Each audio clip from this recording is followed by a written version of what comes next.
There's something we all feel but rarely admit out loud. A quiet fear ticking beneath the surface. You glance in the mirror. A wrinkle here, a strand of gray there. Your face is still yours.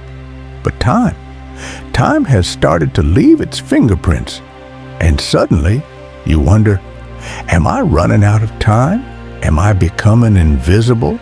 Will my best days vanish quietly without warning, like smoke in the wind? But what if I told you the ancient Stoics had a completely different way of looking at aging? What if I told you they saw growing older not as a loss, but as a transformation? Stick with me, because by the end of this, you won't just feel better about aging, you might actually look forward to it. Let me show you how to age like a Stoic. Imagine life as a journey through a vast mountain range. In youth, we sprint through valleys, eager, wild, unstoppable. But Stoicism teaches us something most people never realize. The peaks, the views, the wisdom, they come later. You see, Marcus Aurelius, Emperor of Rome, and perhaps one of the wisest men to ever live, once wrote, "Do not waste what remains of your life in speculating about others. It is not what happens to you, but how you respond that matters." In other words, time isn't your enemy. Your reaction to it is. The problem isn't aging, it's the fear of aging. Most people panic because they've attached their identity to things that fade: youth, beauty, energy, status.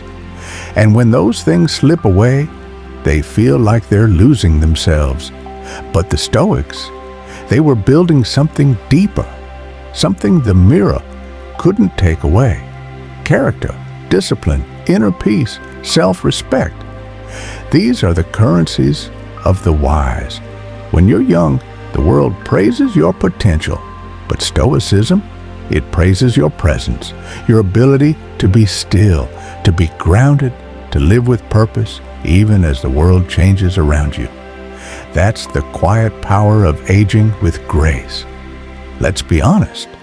There's a part of you that mourns, not just the body you used to have, but the moments you can never relive, the laughter that echoed in younger rooms, the opportunities that passed you by, the people you lost.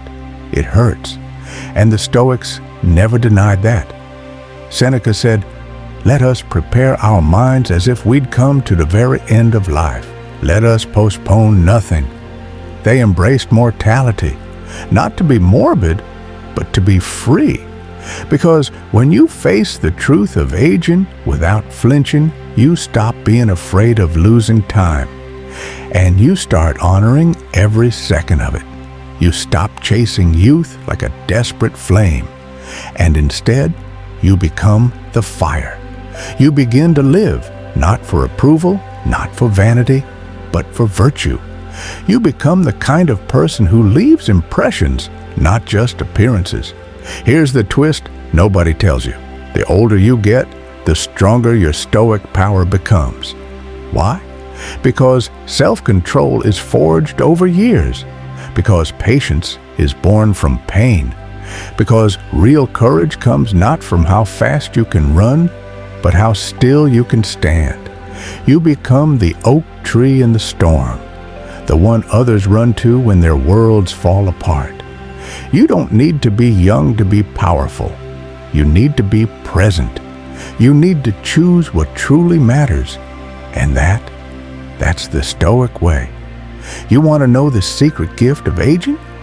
Freedom. You no longer chase every shiny object. You no longer have to prove yourself to everyone. You begin to say no to things that once drained you. You begin to say yes to peace. And when you stop trying to outrun time, time starts to work with you. There's a serenity that only comes when you no longer need to be seen to feel real. You just are. And that, my friend, is rare. Look, life isn't a competition to stay young forever. It's a privilege to grow older. Not everyone gets to. And the Stoics understood this deeply. They weren't afraid of time. They walked with it. So from now on, don't fear the mirror. Don't dread the calendar. Don't mourn the fire of youth. Instead, become the flame. Carry the wisdom you've earned. Live with intention. Age with defiance. And smile, not because time is running out, but because you're finally using it well. If this message stirred something in you, if you felt even a flicker of clarity, calm, or courage, then don't keep it to yourself. Like the Stoics passed their wisdom forward, help me pass this one on. Hit that like button. Subscribe if you want more content that speaks to your soul, not just your screen. This isn't just a channel. It's a tribe of those who choose to live with depth, with fire, with grace. I'll see you in the next one.